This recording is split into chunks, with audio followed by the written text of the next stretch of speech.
Nimetia nia ya kugombea nafasi ya urais wa Zanzibar kwa sababu kadhaa, lakini kubwa kama 4-5.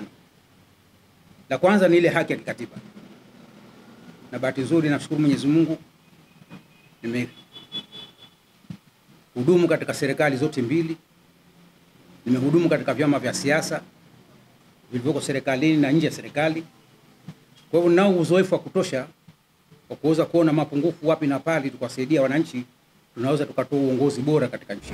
Katika uchukuaji wa fomu ya ugombea urais wa Zanzibar kupitia chama cha Alliance Democratic Change ADC, mgombea Hamadi Rashid Mohamed amesema chama cha ADC kitaweza kuondoa matabaka ya hali ya kimaisha kupitia sera na mikakati mbalimbali iliyoandaliwa na chama chao katika kuhakikisha wananchi wanapata haki zao za msingi, kama hapa anavyosema.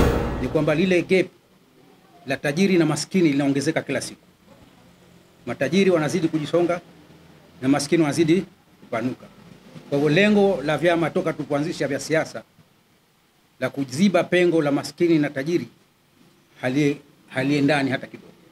Kila siku maskini anaendelea kwa maskini na tajiri anaendelea kwa tajiri. Kuna mambo ya msingi yanaachwa kufanywa ambayo tulianza nayo huko nyuma mazuri tu. Sasa yameachwa kufanywa na matokeo yake hilo gap limekuwa kubwa. Na limekuwa kubwa kwa sababu ya mtazamo wa maendeleo. Wataalamu wa kimaendeleo wanasema maendeleo yasiokuwa na watu sio maendeleo. Kwa maana nyingine ni kufanya maendeleo ya vitu bila kufanya maendeleo ya watu. Hayo maendeleo yatakwaje? Yanajitembea wenyewe tu. Nafikiri na hii ndio kasoro ambayo naiona ipo. Na katika maendeleo ya watu kuna grupu moja kubwa sana kila nchi lazima itizame. Grupu la kwanza kabisa ni wakulima. Wakulima ndio wanachukua 65% mpaka 70% ya taifa. Hawa kama hukuwatizama sawa sawa, hata ukafanya kitu gani chingine, bado lile gap litakuwa kubwa kwa sababu wao ndio consumers wakubwa katika nchi. Sasa moja katika pengo ambalo nimeligundua hapa, tumeiacha sekta hii kwa kiwango kikubwa sana. Zanzibar kwa bahati nzuri hizo sekta zote nilizofanyia kazi. Fanya kazi wakati niko wizara ya mambo ya ndani. Nakumbuka nilikwenda kumwambia mwalimu kwenye magereza watu wanakufa njaa. Akaniambia nenda kanishauri. Nikaenda nikamshauri, akakubali ushauri wangu. Ndani ya miezi 6 magereza yalitegemea chakula na ikauza serikali. Same as nilipokaa hapa kama waziri wa kilimo, mali asili, mifugo na uvuvi, nilikuta uzalishaji sio mzuri sana. Nikajitahidi kupandisha, nimeondoka wizara pale kwa siku 600 na tani 39,000 za unga. Kwa hiyo nasema uzoefu nao mkubwa tu katika hilo. Na njia gani tunaweza tukalizima hilo pengo. Akitoa ahadi na mipango maalum ya kudhibiti na kupambana na suala la rushwa, amesema rushwa ni miongoni mwa sababu ya kutoendelea kwa uchumi na kurejesha nyuma maendeleo ya nchi. Suala la rushwa na utaratibu wa manunuzi. Kweli bara wameanzisha utaratibu huo. Lakini na wao vile vile nimewaambia wamekwenda nusu. Kwa sababu nusu gani? Mnaanza kwenye process ya kutangaza kwa kutumia mtandao. Mnaenda kwenye process mtandao unafanya kazi. Lakini unapofika kwenye selection mnaika kamati. Mnarudi kule kule nyuma. Ile process lazima ikamilike. Na ndio maana inatoa 48 hours anayebidi aambiwe kama wewe umebidi kutokana na mtandao unaposema.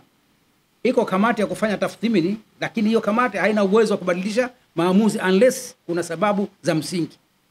Kwamba wewe taarifa zako ulizojaza kwenye hiyo kompyuta yetu umehushi, si sahihi.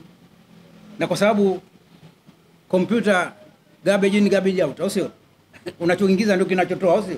Inawezekana ukapahala fulani ukadanganya, lakini haina maana kwamba ibadilishe maamuzi ya msingi. Akimkabidhi fomu hizo mgombea wa urais, katibu mkuu wa ADC Mwalimu Hamadi Aziz amesema unatakiwa upate wadhamini katika kanda mbili, yani kanda ya Unguja na Pemba. Kwa hiyo itakubidi usafiri na tunataka fomu zisainiwe huko Pemba ukiweko mwenyewe. Utasafiri kwenda Pemba kujaza kwa wadhamini wa chama chetu, afu utakuja Zanzibar utajaza, then utafanya zoezi la kurejesha. Ndio utaratibu wetu. Wale wa Jamhuri ya Muungano watakapokuja kuchukua fomu, wao wanadhaminiwa na kanda 5. Chama chetu kinaendeshwa kwa mfumo wa kanda. Chama chetu kina kanda 10. Kanda 9. Kanda 7 ziko Tanzania bara, kanda 2 ziko Zanzibar. Kwa hiyo baada ya kusema hayo, nikupishe Mtiania uongee na waandishi wa habari. Katika uchukuaji wa fomu hizo za urais imeambatana na uchukuaji wa fomu za ngazi ya uwakilishi na ubunge kupitia chama cha ADC. Mtazamaji wa KHD TV, toa maoni yako kuhusiana na video hii. Pia usisahau kusubscribe, kulike, kushare pamoja na kucomment. Zaitun Bakari, KHD TV, elimu ni hazina yetu.